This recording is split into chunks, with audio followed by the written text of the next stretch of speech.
সিলেটে পাথর লুটের ঘটনায় হাইকোর্টের রিট, অভিযানে 12,000 ঘনফুট পাথর উদ্ধার, জাফলং রক্ষায় তৎপর প্রশাসন। যারা গণতন্ত্র নির্বাচন নিয়ে টালবাহানা করছে তারা ফ্যাসিবাদ ফিরিয়ে আনতে চায়, মন্তব্য শামসুজ্জামান দুলুর। মধ্যস্থভোগীদের কাছ থেকে হজকে মুক্ত করার চেষ্টা করছে সরকার, বললেন ধর্ম উপদেষ্টা হজ ফেয়ারের উদ্বোধন। এবং উজানের ঢলে তিস্তা নদীর পানি বিপদসীমার ওপর দিয়ে প্রবাহিত, পদ্মার পানি বেড়ে প্লাবিত রাজশাহীর নিম্নাঞ্চল।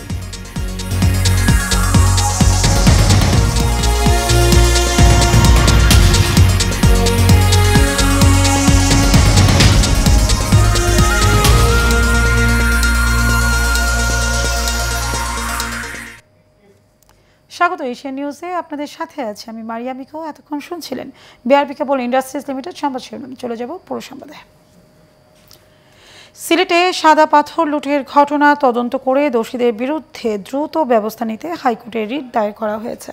সুপ্রিম কোর্টের আইনজীবী মীর কে এম নুরুন্নবী এই রিটটি দায়ের করেছেন। হাইকোর্টের একটি দ্বৈত বেঞ্চে এর শুনানি হওয়ার কথা রয়েছে। রিটে ঘটনা তদন্ত করে 15 দিনের মধ্যে প্রতিবেদন দেওয়ার নির্দেশনা চাওয়া হয়েছে। স্বরাষ্ট্র সচিব ছাড়াও পরিবেশ সচিব, IGP, DC Sylhet, UNO, Companiganj সহ 10 জনকে এতে বিবাদী করা হয়েছে। সিলেটের কোম্পানিগঞ্জ উপজেলার সাদা সোনাখাত দেশের শীর্ষ পর্যটন কেন্দ্রে ভোলাগঞ্জ সাদা পাথর অবাধে লুটপাট চলছে এমন সংবাদ ছড়িয়ে পড়ার পর বিষয়টি নিয়ে আলোচনা শুরু হয়। সামাজিক যোগাযোগ মাধ্যমে এই পাথর লুটের ঘটনায় তোলপাড় শুরু হয়। পরে এ নিয়ে দৌড়ঝাঁপ শুরু করে স্থানীয় প্রশাসন।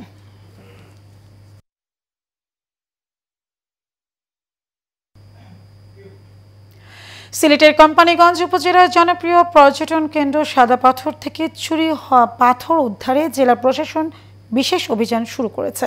দীর্ঘদিন ধরে অবৈধভাবে উত্তোলিত পাথর ফেরানোর জন্য প্রশাসন ও আইনশৃঙ্খলা বাহিনী যৌথভাবে মাঠে নেমেছে। বুধবার রাত 12টার পর থেকে এই অভিযান শুরু হয়। ইতিমধ্যে ধলাই নদীর তীরবর্তী সাদা পাথর এলাকা থেকে প্রায় 35,000 ঘনফুট পাথর উদ্ধার করা হয়েছে।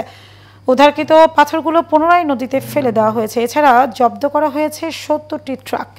জেলা প্রশাসনের পক্ষ থেকে জানানো হয়েছে, চুরি হওয়া সব পাথর ফেরত না আসা পর্যন্ত অভিযান চলবে।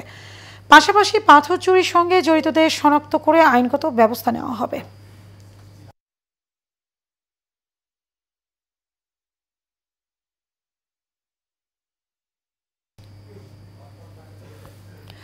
সিলেটের পর্যটন অঞ্চলে চলছে প্রাকৃতিক সম্পদের অবাধ হরিলুট।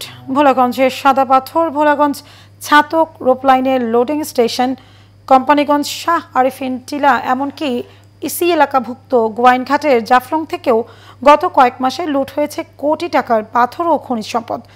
তবে সাদা পাথর মরুভূমিতে পরিণত হওয়ায় জাফলং জিরো পয়েন্টে রক্ষায় জিরো টলারেন্স ঘোষণা করেছেন উপজেলা প্রশাসন ও স্থানীয়রা।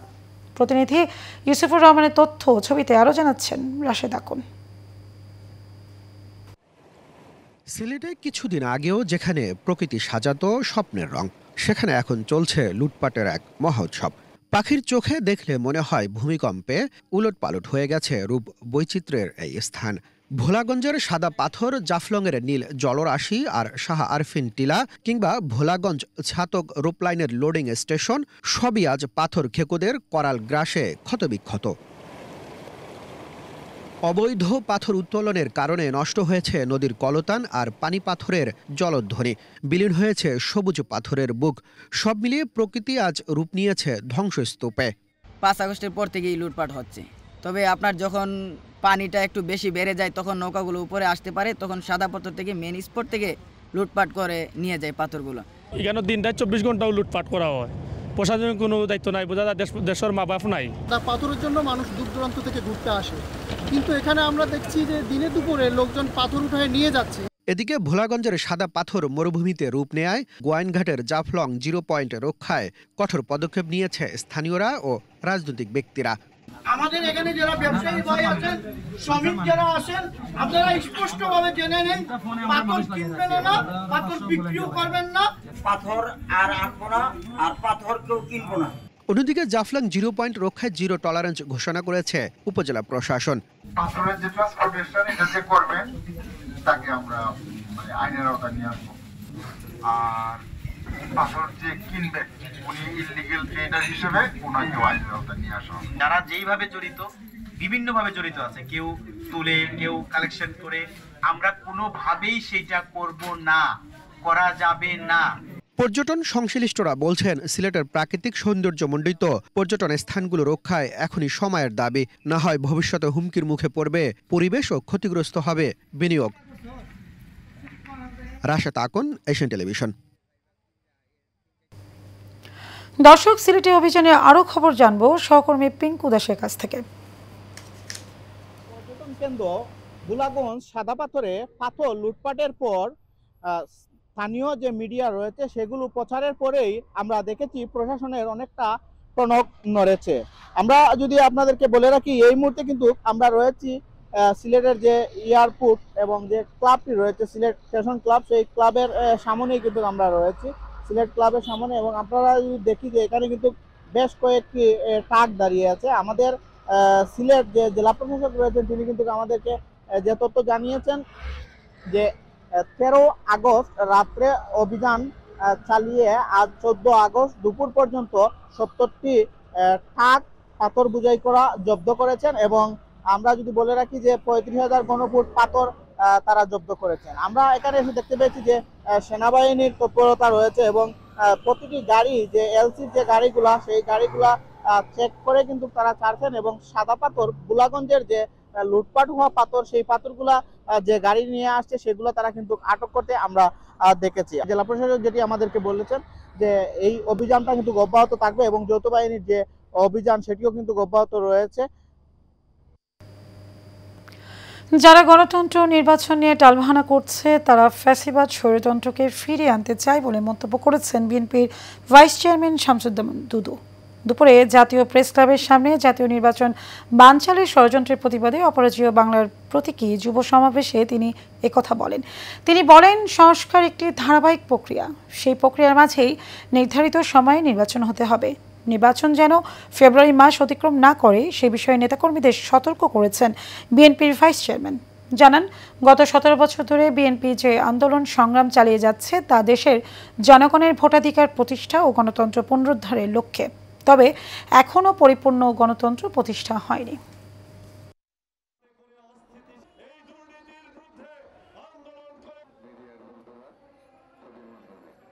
আজকে স্পষ্ট করে বলে, গণতন্ত্র নিয়ে যদি কেউ টালবাহানা করে, নির্বাচন নিয়ে যদি কেউ টালবাহানা করে, তাহলে বুঝতে হবে তারা স্বৈরতন্ত্র এবং ফ্যাসিবাদকে ফিরিয়ে আনতে চাচ্ছে।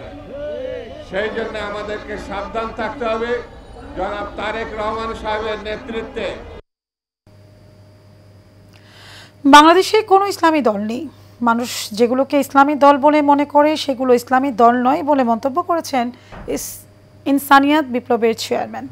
বাংলাদেশে ইসলামী দলগুলোর ঐক্য ও বর্তমান বাস্তবতা নিয়ে ক্রিয়াশীল রাজনৈতিক দলের শীর্ষ নেতারা ভিন্ন মতামত প্রকাশ করেছেন। তবে অধিকাংশ দলই মনে করেন ঐক্যবদ্ধ হওয়ার কোনো বিকল্প নেই। সাইফুল ইসলামকে সাথে নিয়ে আরও জানাচ্ছেন মাতিন বিপ্লব।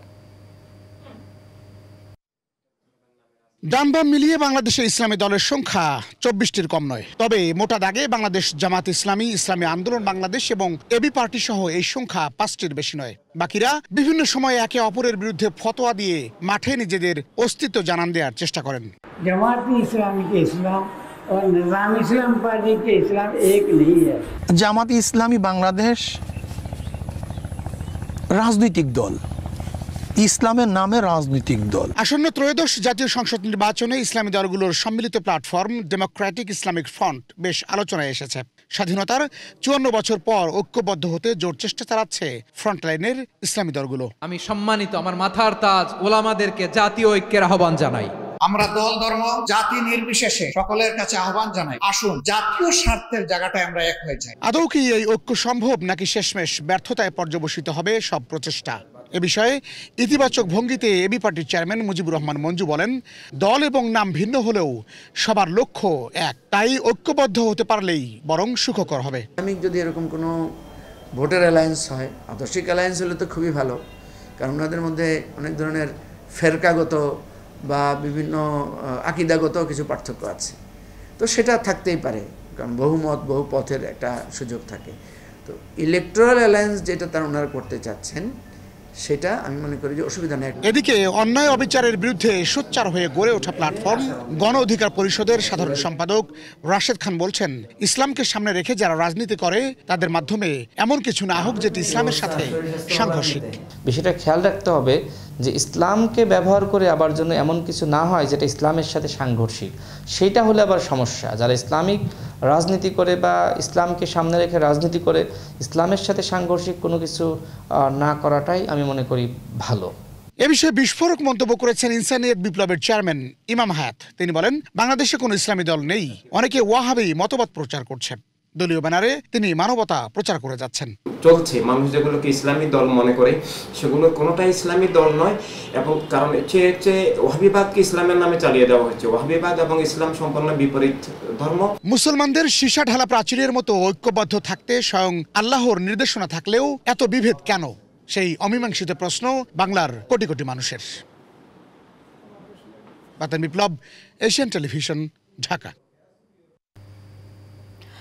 বিমান ভাড়া নির্ধারণে ধর্ম মন্ত্রণালয় এবং বিমানের সাথে আলাপ আলোচনার ভিত্তিতে সহনীয় পর্যায়ে নিয়ে আসবে এবং উক্ত আলোচনায় হাবের প্রতিনিধি রাখার কথা বলেন ধর্ম উপদেষ্টা আফমা খালিদ হোসেন।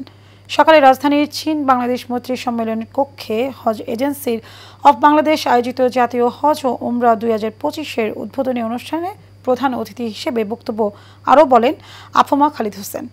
অনুষ্ঠানে তিনি হজ ব্যবস্থাপনার ক্ষেত্রে কোনো এজেন্সি বা ধর্ম মন্ত্রণালয়ের কর্মকর্তা যদি অনিয়ম বা দুর্নীতিতে জড়িয়ে থাকে তাদের বিরুদ্ধে কঠোর শাস্তিমূলক ব্যবস্থা নেওয়ার কথা বলেন।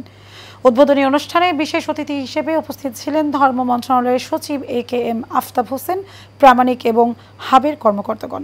সভায় বক্তারা গতবারের চেয়ে এবারে হজ ব্যবস্থাপনা আরও সমন্বিত এবং উন্নত হবে বলে আশাবাদ ব্যক্ত করে। কাজ শুরু করেছি, বিমানের সাথে যখনই কথা বলবো আমার হাবের প্রতিনিধি রাখবো, আপনাদের প্রতিনিধি রাখবো এবং ওপেন ডিসকাশন করব। আমার মন্ত্রণালয়ে হজ উমরা নিয়ে আমার কোনো কর্মকর্তা যদি 1 টাকা ঘুষ খায় আমরা তাকে ফাঁসিতে ঝুলাবো। আপনারা আমাদেরকে বলবেন আমার কোনো স্টাফ যদি একেবারে হজ ক্যাম্প থেকে শুরু করে মিনিস্ট্রি পর্যন্ত কেউ যদি কোনো দুর্নীতির সাথে যুক্ত কোনো এজেন্সির কাছ থেকে টাকা নেয়, দে উইল বি পানিশড। বৃষ্টি ও উচ্ছেনের ঢলে লালমনিরহাটে তিস্তা নদীর পানি বেড়ে ব্যারাজের ডালিয়া পয়েন্টে বিপদসীমার উপর দিয়ে প্রবাহিত হচ্ছে। টানা 2 দিন বিপদসীমার উপরে তিস্তা নদীর পানি প্রবাহে বন্যা পরিস্থিতির অবনতি হয়েছে। সকাল 6টায় পানি বিপদসীমার 11 সেন্টিমিটার উপর দিয়ে প্রবাহিত হয়। এতে প্লাবিত হয় হাতিবান্ধা, কালীগঞ্জ, আদিতমারি ও সদরের 20টি গ্রামের নিচু এলাকা। এর ফলে পানিবন্দী হয়ে পড়েছে 7,000 পরিবার। বানের জলে তলিয়েছে গ্রামীণ সড়ক, রোপা, আমন ক্ষেত সহ বিভিন্ন ফসল, ভেসে গেছে পুকুরের মাছ। পানি ওঠাই বন্ধ করে দেওয়া হয়েছে কয়েকটি শিক্ষা প্রতিষ্ঠান। অনেকে গৃহপালিত পশু নিয়ে আশ্রয় নিয়েছে বাঁধ ও উঁচু স্থানে। পানি প্রবাহ স্বাভাবিক রাখতে খুলে রাখা হয়েছে ব্যারাজের 44টি জলকপাট।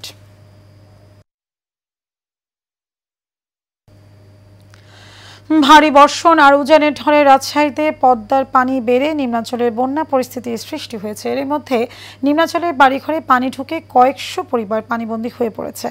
এখনও পানি বৃদ্ধি অব্যাহত আছে। গত কয়েকদিন ধরে পদ্মার পানি বেড়ে চলছে। এতে পদ্মার তীরবর্তী নতুন নতুন নিম্নাঞ্চল প্লাবিত হচ্ছে। পানিবন্দী হয়ে পড়েছে কয়েকশো পরিবার। একই পরিস্থিতিতে চাঁপাইনবাবগঞ্জের নিম্নাঞ্চলও। জেলাটিতে পদ্মার পানি বিপদসীমার নিচে থাকলেও কোথাও কোথাও বন্যা দেখা দিয়েছে। এছাড়াও রাজশাহী শহরের তালাইমারি, কাজলা, পঞ্চপাটি, পাঠানপাড়া, লালন শাহ মঞ্চ, শ্রীরামপুর সহ বিভিন্ন এলাকার নিম্নাঞ্চল প্লাবিত হয়েছে।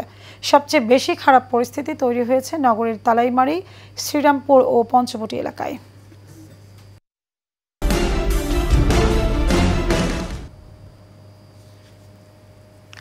পাবনায় বেড়ায় সেফটি ট্যাঙ্কের শাটার খুলতে গিয়ে 2 নির্মাণ শ্রমিকের মৃত্যু হয়েছে। এ সময় আরও 2 জন আহত হয়েছে। 11:30টার দিকে বেড়া পৌর মহল্লার দক্ষিণপাড়া এলাকায় এই ঘটনা ঘটে। জানা যায়, বেড়া দক্ষিণপাড়া এলাকায় তাহিজউদ্দিনের বাড়িতে সেফটি ট্যাঙ্কের নির্মাণ সামগ্রী অপসারণ করতে নেমে ঘটনাস্থলেই 2 নির্মাণ শ্রমিকের মৃত্যু হয়। এ ঘটনায় আরও 2 নির্মাণ শ্রমিক আহত হয়েছে।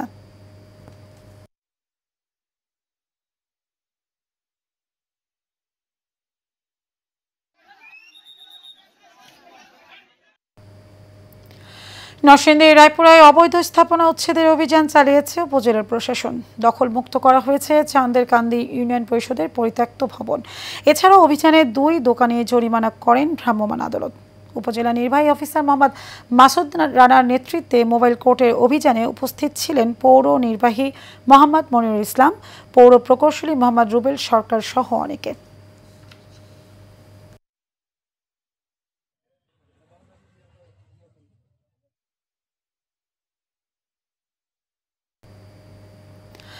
কুড়িগ্রামের রোমারিতে 5ম শ্রেণীর এক ছাত্রীকে যৌন হয়রানির অভিযোগ উঠেছে বেহুলার চর সরকারি প্রাথমিক বিদ্যালয়ের প্রধান শিক্ষক আশরাফুল আলমের বিরুদ্ধে। এই ঘটনায় ভুক্তভোগীর স্বজনরা উপজেলার নির্বাহী কর্মকর্তার কাছে লিখিত অভিযোগ দিয়েছেন। অভিযোগে জানা যায়, প্রধান শিক্ষক আশরাফুল আলম ভুক্তভোগী শিক্ষার্থীকে বিদ্যালয়ের 2য় তলায় ফাঁকা রুমে ডেকে নিয়ে স্পর্শকাতর স্থানে হাত দেয়। এই সময় ওই শিক্ষার্থীর চিৎকারে অন্য শিক্ষার্থীরা এগিয়ে আসলে আশরাফুল পালিয়ে চলে যায়। উপজেলা নির্বাহী কর্মকর্তা উজ্জ্বল কুমার জানান, 3 সদস্যের তদন্ত কমিটি গঠন করা হয়েছে। অভিযোগের সত্যতা পেলে প্রয়োজনীয় ব্যবস্থা নেওয়া হবে। বিভিন্ন দাবিতে ডিপ্লোমা ইঞ্জিনিয়ারিং শিক্ষার্থীরা গাজীপুরের ডুয়েট এলাকায় রাজশাহী থেকে ছেড়ে আসা ঢাকাগামী বনলতা ট্রেন আটকিয়ে বিক্ষোভ করছে। এতে প্রায় 40 মিনিট উত্তরবঙ্গের সঙ্গে ট্রেন চলাচল বন্ধ থাকে। সকাল 10টায় শিক্ষার্থীরা জয়দেবপুর শিমলতলী এলাকায় বিক্ষোভ শুরু করে। এক পর্যায়ে তারা রেললাইন অবস্থান করে। এ সময় শিক্ষার্থী ও চাকরি প্রার্থীরা বনলতা এক্সপ্রেস ট্রেন আটকে দেয়।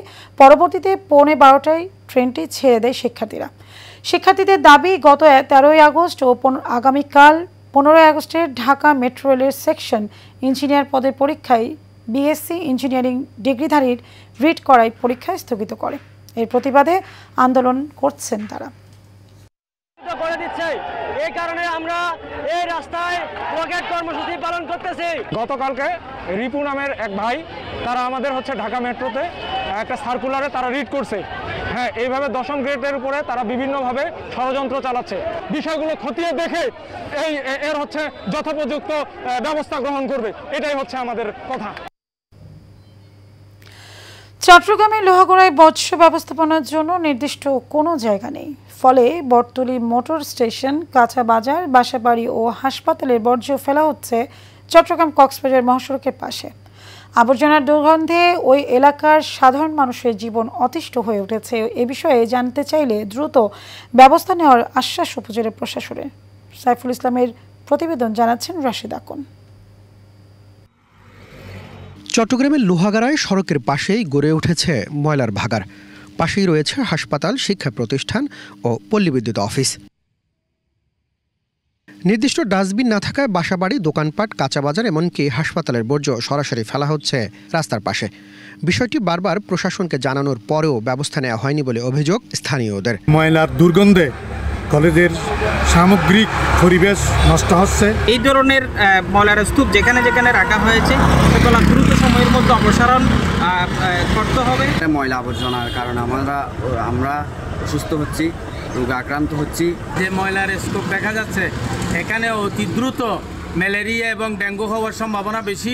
খোলা জায়গায় এভাবে ময়লা ফেলার কারণে স্বাস্থ্য ঝুঁকিতে শিশুসহ স্থানীয়রা। মহাসড়কের পাশে ময়লার স্তূপ থাকার কারণে তা জনস্বাস্থ্য পরিবেশের উপর মারাত্মক পরিবেশগত ও স্বাস্থ্যগত ঝুঁকি তৈরি করে। পরিবেশগত ঝুঁকির কথা বললে আমরা বাতাসে দুর্গন্ধ, ক্ষতিকর গ্যাস যেমন মিথেন, সালফার গ্যাস ইত্যাদি ছড়িয়ে পড়ে এবং তা বৃষ্টির পানিতে মিশে জমি এবং পানির স্তর দূষিত করে। বিষয়টি দ্রুত সমাধানের আশ্বাস দিয়েছেন উপজেলা নির্বাহী কর্মকর্তা। ইনশাআল্লাহ নাগরিকের কল্যাণে, সমাজের কল্যাণে যে কার্যক্রম নেওয়া প্রয়োজন আমরা সেগুলো নেব এবং ইনশাআল্লাহ বাস্তবায়ন করব। দুর্গন্ধ ও দূষণের হাত থেকে রক্ষায় নির্ধারিত স্থানে ময়লা ফেলার দাবি এলাকাবাসীর। Rashed Akon, Asian television. রাজধানীর কামরাঙ্গীরচরের 110 বছরের বৃদ্ধা সুফিয়া খাতুনের বিরুদ্ধে মিথ্যা মামলা দিয়ে হয়রানি করছে আওয়ামী লীগের দোসর জাফর সহ তার লোকজন। ভুক্তভোগীরা জানান, কামরাঙ্গীরচর থানা বিএনপির মহিলা দলের সভাপতি সেতারা খাতুনের নানির জমি দীর্ঘ 17 বছর ধরে দখল করে রেখেছে জাফর সহ তার লোকজন। দখলকৃত ওই জমি বিক্রি করে পালিয়ে যাওয়ার চেষ্টা করলে বাধা দেয় সেতারা খাতুনের পরিবার। এতেই ক্ষিপ্ত হয়ে সেতারা খাতুন ও তার ১১০ বছরের বৃদ্ধা খালা সুফিয়া খাতুনের বিরুদ্ধে মিথ্যা মামলা দেয় জাফর।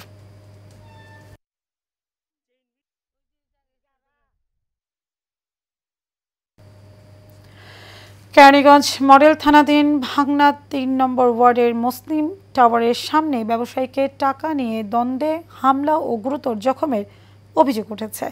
পাওনা টাকা চাইতে গেলে সুলেমান লিটন সন্ত্রাসী সহ দেশীয় অস্ত্র নিয়ে এই হামলা চালায় বলে অভিযোগ ভুক্তভোগী মোহাম্মদ কামালের।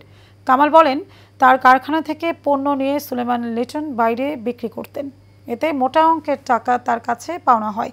সেই টাকা চাইতে গেলে টালবাহানা করে সুলাইমান। এছাড়া কামালের সঙ্গে সুলেমান লিটনের জায়গা নিয়ে কোর্টে মামলা চলমান রয়েছে। এসবের জেরেই এই হামলা বলে দাবি এই ভুক্তভোগীর।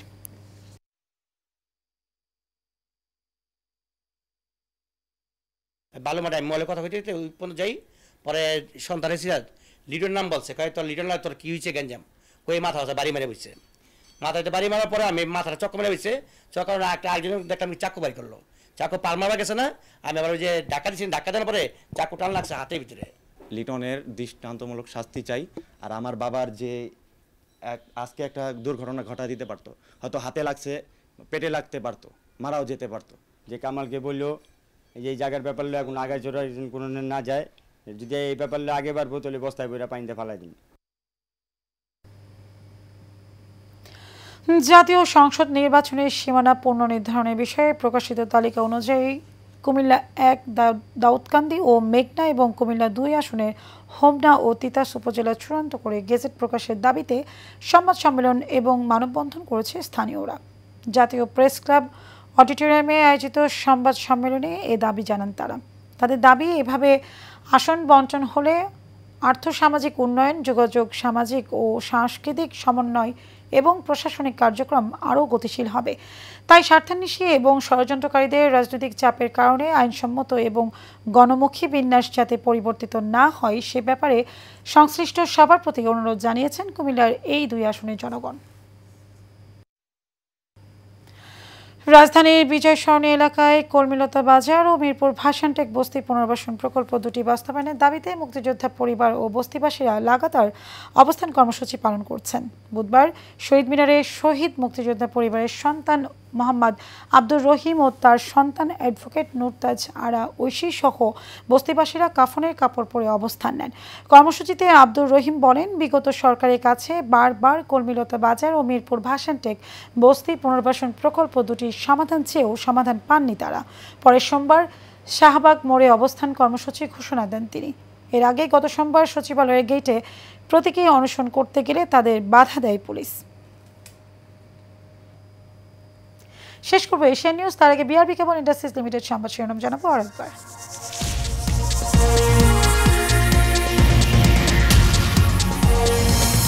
সিলেটে পাথর লুটের ঘটনায় হাইকোর্টের রিট অভিযানে ১২,০০০ ঘনফুট পাথর উদ্ধার, জাফলং রক্ষায় তৎপর প্রশাসন। যারা গণতন্ত্র নির্বাচন নিয়ে টালবাহানা করছে তারা ফ্যাসিবাদ ফিরিয়ে আনতে চায়, মন্তব্য শামসুজ্জামান দুদুর। মধ্যস্থভোগীদের কাছ থেকে হজকে মুক্ত করার চেষ্টা করছে সরকার, বললেন ধর্ম উপদেষ্টা হজ ফেয়ারের উদ্বোধন। এবং উজানের ঢলে তিস্তা নদীর পানি বিপদসীমার উপর দিয়ে প্রবাহিত, পদ্মার পানি বেড়ে প্লাবিত রাজশাহী নিম্নাঞ্চল।